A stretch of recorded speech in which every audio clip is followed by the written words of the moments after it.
Chief justice of Pakistan یحییٰ فریدی نے طلاق کے دعوے میں تمام فیملی عدالتوں کو احکامات جاری کیے ہیں کہ طلاق کے دعوے میں اپنی مرضی اور بیوی کے بیان کے بغیر خلا کے میں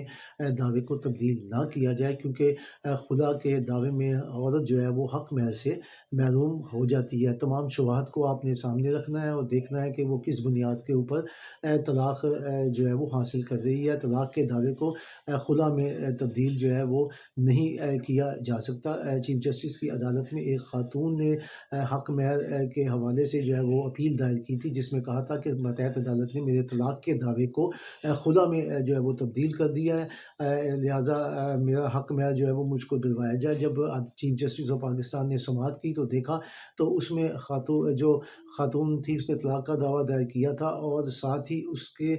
شوہر نے جو اس کے ساتھ زیادتی کی تھی وہ یہ تھی کہ اس نے دوسری شادی کی، اور دوسری شادی کی اس نے اجازت جو ہے وہ نہیں لی تھی۔ اس چیز کو سامنے رکھتے ہوئے چیف جسٹس آف پاکستان نے اپنا فیصلہ جو ہے وہ ماتحت عدالتوں کو بھجوا دیا ہے۔